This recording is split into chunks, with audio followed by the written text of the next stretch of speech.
India और Canada के रिश्ते अपने सबसे खराब टाइम पर आ चुके हैं। दोनों ने एक दूसरे के कंट्रीज के जो डिप्लोमेट्स हैं उनको एक्सपेल किया। हालांकि इंडिया बोलता है कि हमने विड्रॉ किया, उन्होंने भी एक्सपेल करने का लेटर निकाला। लेकिन इतने खराब कैसे हो गए? किस घमंड में? क्या कनाडा इंडिया से बड़ी इकोनॉमी है, ये इंडिया से बड़ी पावर है? एक ऐसी वर्ल्ड में जहां यूएन एक डिफंक्ट ऑर्गेनाइजेशन दिखती है, किसी काम की नहीं है, वहां ग्रुप्स काम करते हैं। और इंडिया किस ग्रुप में है, किसके साथ है, ये मायने रखता है। ये जो पूरा गेम हुआ, जो इंडिया कनाडा का, कनाडा ने इंडिया पे 50 आरोप लगाए और इंडिया ने बताया कि भाई हम क्या कर रहे थे, हमारी क्या गलती थी। लेकिन आरोप लगाने के बाद कोई प्रूफ नहीं दिया गया, और ये हो गया कि एक कागज निकाल दिया कि आप अपने एम्बेसडर की डिप्लोमेटिक इम्यूनिटी हटाइए, हमें उनसे पूछताछ करनी है। पूछताछ तो बिना डिप्लोमेटिक इम्यूनिटी भी हटाई जा सकती है। मंसूबे कुछ और थे। इसी पे बात करने के लिए कि क्या वेस्ट के डबल स्टैंडर्ड्स हैं, क्या वेस्ट खालिस्तानियों को पालता है और इंडिया के एम्बेसडर के खिलाफ एक्शन लेता है? क्या वेस्ट हत्यारों को, यानी कि जिस पन्नू जिसके खिलाफ हत्या का केस है उसको कुछ नहीं कहता, लेकिन इंडिया के डिप्लोमेट्स पे के ऊपर आरोप लगाता है? इंडिया के डिप्लोमेट्स को खुलेआम धमकी दी जा रही है, कभी कभी फिजिकल हार्म भी किया जाता है, ऐसा बोला हमारे एक्सटर्नल अफेयर्स मिनिस्टर ने अभी थोड़ी देर पहले।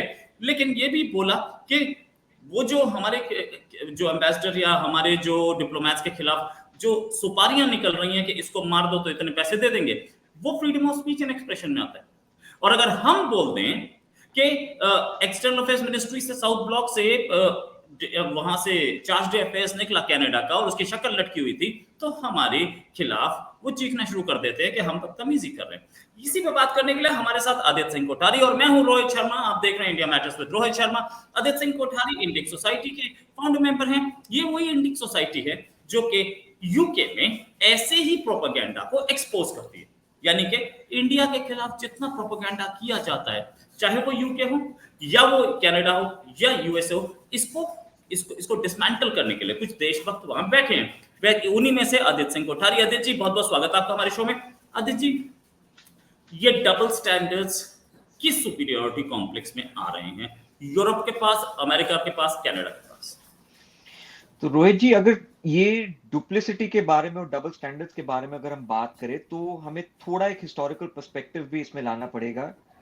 नरेंद्र सिंह सरीला जी है, वो he was the last serving ADC to Lord Mountbatten. उन्होंने एक बहुत ही अच्छी किताब लिखी थी called the great game revisited और द ग्रेट गेम प्लेड, ऐसा कुछ किताब का नाम था।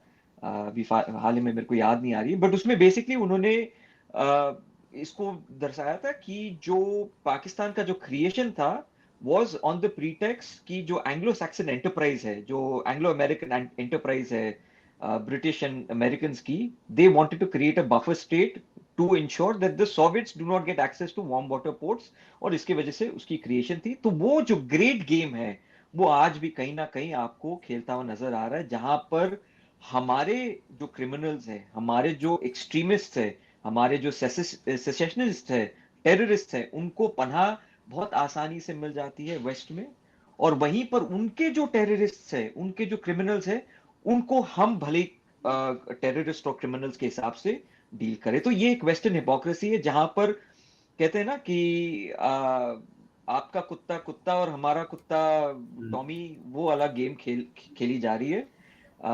तो यहाँ पर उनका जो कुत्ता है वो यहाँ पर कुत्ते के हिसाब से चलेगा, और हमारा जो कुत्ता वहां पर है वो उनका टॉमी हो गया। तो मेरा इशारा गुरपतवंत सिंह पन्नू, हरदीप सिंह निज्जर, इन जैसे कैरेक्टर्स के ऊपर में, आखिर में ये है कौन? ये है क्रिमिनल्स। आज आप निज्जर की स्टोरी देखे तो वो कनाडा पहुंचा कैसे? फॉर्जरी करके पहुंचा। वहां पहुंचने के बाद में उसने अपने असाइलम फॉर्म फॉर्म में लिखा था कि भाई यूपी पुलिस ने मेरे को टेस्टिकल्स में मेरे को इलेक्ट्रिक्यूट किया है। अच्छा, ये जब कनेडियन खुद की, जब कनेडियंस ने इसको असेस किया, उसके टेस्टिकल्स को एग्जामिन करने के बाद में, तो कहा कि भाई नहीं, आपके तो टेस्टिकल्स एकदम ठीक ठाक है, इसमें तो कोई भी इलेक्ट्रिक्यूशन की कोई भी ये नजर नहीं आ रही है, तो आप तो यार बिल्कुल ठीक ठाक है। तो ऐसे झूठ बोल बोल के ये सारे के सारे क्रिमिनल्स और थग्स वहां जाके बैठे हुए, जिसको वेस्ट एक तरीके से पनाह देती है। और ये सिर्फ कनाडा में नहीं है, ये यूएस में भी सेम खेल खेला जा रहा है। Britain was the mastermind ultimately। आज आप जो ऑपरेशन टू पैक देखते हैं, आप you're Pakistan expert, at the end of the day operation Tupac was basically executed in Britain. Jagjit Singh Chauhan से लेके जितने जेकेएलएफ के जितने भी टेररिस्ट है, एक्सट्रीमिस्ट है, सारे को पनाह आपको ब्रिटेन ने दी। लंदन में सब आपको मिलेंगे। माथुरे साहब 84 के दौरान जो हमारे एक डिप्लोमेट थे बर्मिंघम में, उनकी बहुत ही ब्रूटल तरीके से उनकी हत्या कर दी गई थी। वो भी जेकेएलएफ के टेररिस्ट थे। उनको पनाह किसने दी? उसको पनाह ब्रिटेन ने दी, और आज भी उन्हीं को पनाह देती है। आज आप 2019 से देखिए कितने दफा इंडियन हाई कमीशन पर अटैक हो गए हैं यहाँ लंदन में। उसके ऊपर में हमारे जो हाई कमिश्नर है विक्रम दोराय स्वामी, वो जाते हैं स्कॉटलैंड के गुरुद्वारा के, उनको इनविटेशन थी, वहां जाते हैं तो वहां ये खालिस्तानी टेररिस्ट वहां पहुंच जाते, एक्सट्रीमिस्ट पहुंच जाते, उनको गाड़ी से उतरने भी नहीं देते, उनको गाड़ी घुमा के वापस जानी पड़ती है। सो यहाँ पर, और यहाँ की जो स्टेट है, ये साफ क्रिमिनलिटी है। आप एक दूसरे देश के हाई कमिश्नर को यहां पर आप रोक रहे हो, उसके साथ आप बदतमीजी कर रहे हो। This is a basic flouting of the Vienna convention, जहां पर एक होस्ट कंट्री का रिस्पॉन्सिबिलिटी होता है कि दूसरे कंट्री के जो एमिसरीज है, उनके जो हाई कमिश्नर है, आप उनको अमटीन सिक्योरिटी दे, उसको एक्सट्रीम सिक्योरिटी दे, और आप उसी को आप फ्लाउट कर रहे हैं। तो ये डिप्लोमेसी कितने दिन तक चलेगी, इसका तो अब एक्सपायरी डेट होने को आया है। लोग अब ओवरटली आके कॉल आउट भी कर रहे हैं, और हमारे जैसे लोग जो ब्रिटेन में बैठे हैं या जो कनाडा में बैठे, यूएस में बैठे, हम जैसे लोग ही आप कह रहे हैं कि नहीं भाई, ये जो आप इंपोर्ट कर रहे हैं सब कॉन्टिनेंटल के पॉलिटिक्स को यहाँ पर अपनी राजनीति को आगे करने के लिए, अपने वोट बैंक पॉलिटिक्स को खेलने के लिए, इसको आप बंद करें। राइट, इसको बंद करें, नो डाउट अबाउट इट। अच्छा, एक चीज और कि इतना चलता है, हमारी एम्बेसी हाई कमीशन के ऊपर से झंडा उतार दिया गया, सिक्योरिटी लगाई नहीं गई थी, क्या हुआ था, ये इतना कुछ होने के बाद भी मतलब किसकी किसके सपोर्ट से चलता है? क्या ब्रिटिश गवर्नमेंट सीधे सीधे खालिस्तानियों को सपोर्ट कर रही है? क्या यू कनाडा गवर्नमेंट सीधे सीधे खालिस्तानियों को सपोर्ट कर रही है? इसमें कोई दो राय नहीं है। अगर उनको सपोर्ट नहीं कर रही होती, तो आप बताइए कि यूके ने हिंदुस्तान को एक सेफ मुल्क के हिसाब से डेजिग्नेट किया है, फिर क्यों आप इनको असाइलम असाइलम की वीजास दे रहे हैं? उनको क्या अनसेफ्टी है भाई इंडिया में? India is a fully functional democracy where the rule of law applies, there is a perfectly palpable judicial system which exists। आप क्यों इनको पनाह दे रहे हैं? किस किस बिना पे आप इनको पनाह दे रहे हैं?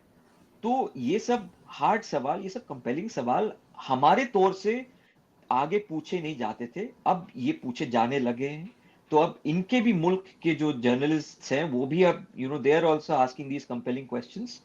और इनके polity are basically nervous at the end of the day कि भाई वोट बैंक पॉलिटिक्स, हम क्या क्या हिसाब से इसको अब हम मास्क कर सकते हैं?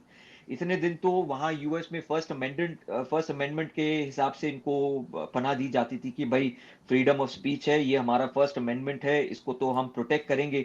यहाँ पर इनकी डुप्लिसिटी नजर आती है। वहां एक रिद्धि पटेल करके, आपको एक याद होगा रोहित जी, एक केस हुई थी जहां पर she is a pro Palestinian supporter, और उसने भरी सभा में जो लोग थे उनको चैलेंज किया और उनको कहा कि भाई हम आपको मर्डर कर देंगे, आप जीने के लायक नहीं। उसके ऊपर में तो यहाँ यहाँ आपके protection of freedom of speech कहाँ गई? क्योंकि वो उसके खिलाफ तो आपने केसेस कर दिए। और यहाँ गुरपतवंत सिंह पन्नू आज भी कहता है कि भाई 1 नवंबर से लेके 19 नवंबर तक जो भी एयर इंडिया की फ्लाइट जाएंगे उसको हम टारगेट करेंगे। उसको आप कटघरे में नहीं ले रहे हो, उसके अगेंस्ट आप कोई क्रिमिनलिटी के केसेस नहीं ले रहे हो। तो ये डुप्लिसिटी, ये हिपोक्रेसी, ये डबल स्टैंडर्ड्स, इसको बेनकाब करना बहुत जरूरी है। और मेरे ख्याल से आप जैसे लोग, रोहित जी, जो सामने आके इसको इसको आप लोग सर हाथ ले रहे हो, आई think that is a very good Endeavour. तो ये बस हमें करना चाहिए। ये चीज और कि कनाडा ने इंडिया के साथ जो स्टैंडर्ड्स रखे हैं, या यूएस जो स्टैंडर्ड्स रख रहा है, खालिस्तानी आराम से घूम रहे हैं, खालिस्तान के खिलाफ प्रोपेगेंडा हो रहा है। अगर हम ये बोल दें कि स्कॉटलैंड अलग कंट्री और स्कॉटलैंड को अलग कंट्री बनाने के लिए यहाँ पर मूवमेंट चलने शुरू हो जाए, तो how will UK take it? ये कनाडा कैसे? अगर हम बोले कि क्यूबेक एक अलग कंट्री बनना चाहिए और उसके लिए हम यहाँ पे मूवमेंट चला दें, तो how will Canada take it? क्या वो बोलेंगे freedom of speech and expression? आप बात मानिए, पहले आके ये हाहाकार करेंगे, चीख चित्कार करेंगे कि भाई ये फॉरेन इंटरफेरेंस है बाय इंडिया।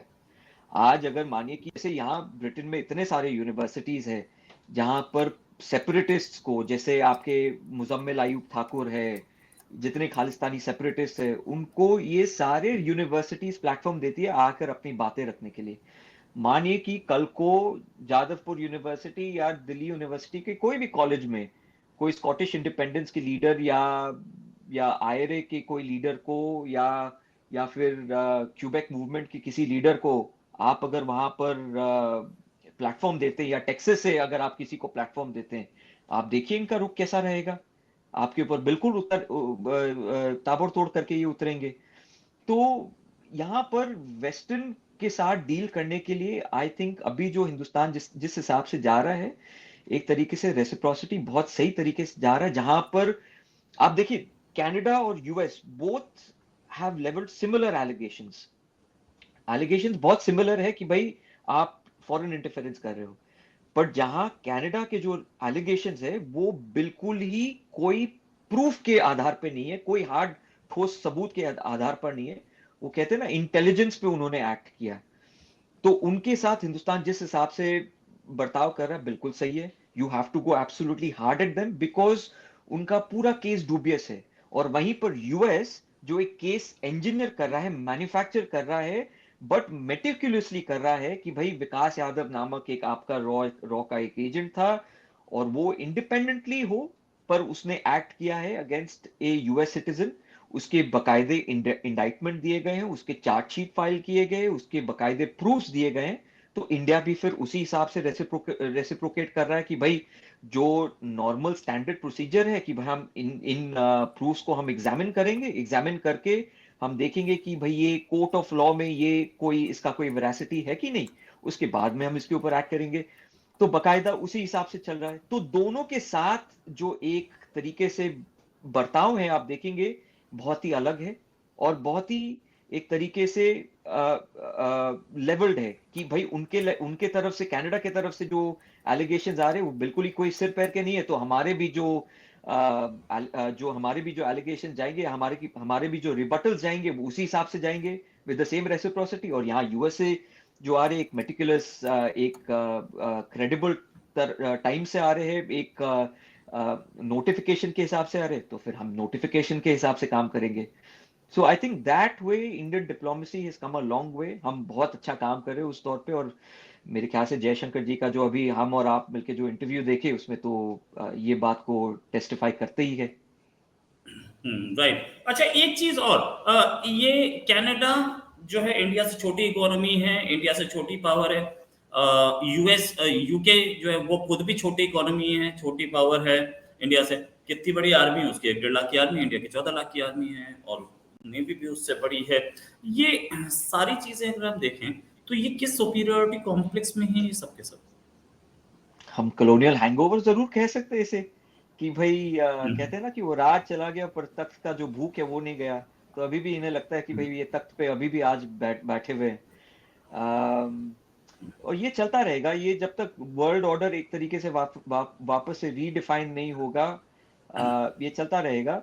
और मेरे ख्याल से आज देखिए मोदी साहब ने बाइडेन एडमिनिस्ट्रेशन को बहुत आगे जाके बहुत अच्छे से अकोमोडेट करने की कोशिश की, पर आखिर में बाइडेन एडमिनिस्ट्रेशन ने क्या किया? मोदी साहब के जो रीजनल मंसूबे थे या रीजनल इंटरेस्ट थे उसको भी उन्होंने एक तरीके से मात दी। मैं बांग्लादेश की बात कर रहा हूँ। साथ ही साथ अब ये डबल स्टैंडर्ड गेम जो खेल रहे हैं, बार बार इंडिया को आप you trying to malign its reputation कि भाई हम फॉरेन इंटरफेरेंस कर रहे हैं, कि भाई भाई हम कहाँ से फॉरेन इंटरफेरेंस कर रहे हैं? आप जो करते हैं वो फॉरेन इंटरफेरेंस है। आप जो जाके पाकिस्तान में आपने जो किया उसे फॉरेन इंटरफेरेंस कहते हैं। आप जो अफगानिस्तान में या इराक में या और भी बाकी सब मुल्क में, वियतनाम में आपने जो जाके किया उसे फॉरेन इंटरफेरेंस कहते हैं। इंडिया जो कर रहा है उसे फॉरेन इंटरफेरेंस नहीं कहते। India is only trying to protect its own regional interests. तो ये फर्क शायद उन्हें समझ में नहीं आता है, इसीलिए आज भी उनका टेररिस्ट हम सब के लिए टेररिस्ट है, पर हमारा टेररिस्ट, हमारा क्रिमिनल, हमारा जो रेड नोटिस लेवल जो एक एक्सट्रीमिस्ट है, वो उनके लिए एक पॉलिटिकल असाइलम सीकर बन जाता है, वो उसके लिए एक सिटीजन बन जाता है। राइट। तो कनाडा को डील करने के लिए क्या कनाडा कहीं झुकने वाला है? कनाडा को डील करने का तरीका क्या है?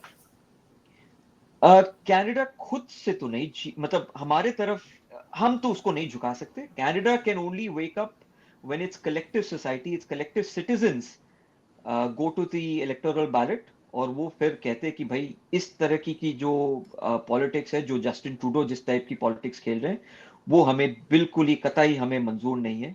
It is not acceptable to us. और वो कहीं ना कहीं मेरे ख्याल से आज से लेकर दिसंबर के बीच में हमें शायद नजर आ जाए, क्योंकि 20 एमपी है कनेडियन लिबरल्स की जो अपने गवर्नमेंट के खिलाफ अभी वोट दे रही है। अभी 3 चांसेस है पियर पोलिवर के पास में, जो लीडर ऑफ ऑपोजिशन है, वो एक फ्लो टेस्ट मांग सकते हैं कनाडा के पार्लियामेंट में। और बहुत चांसेस ये है कि आज से लेकर दिसंबर के बीच में ये जो गवर्नमेंट है, अभी भी माइनॉरिटी गवर्नमेंट ही है, ये स्ट्रेंथ अपनी फ्लो टेस्ट पास ना कर पाए और फिर फ्रेश इलेक्शंस हो।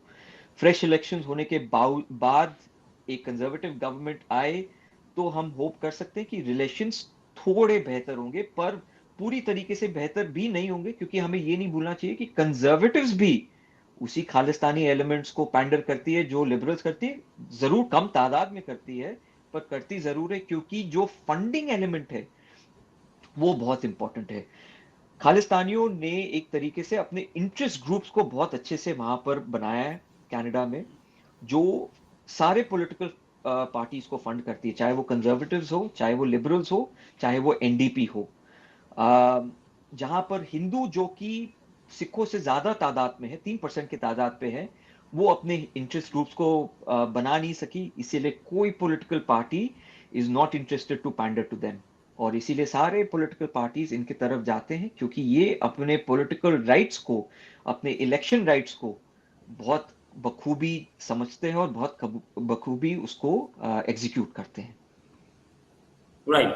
Thanks a lot Aditya ji for joining. हम लोग का डिस्कशन बहुत अच्छा, और ये जो सुपीरियरिटी कॉम्प्लेक्स है कनाडा की, इसको ठीक करना हमें अच्छी तरह से आता भी है। हम इसको ही नहीं, पहले भी कई कंट्रीज को, यूके को हमने सीधे जवाब दिया था कि आप अपने से बड़ी इकोनॉमी से बात कर रहे हैं, तमीज से बात करो, और उन्होंने माना भी कि नहीं, शायद तमीज से बात करने की जरूरत पड़ेगी।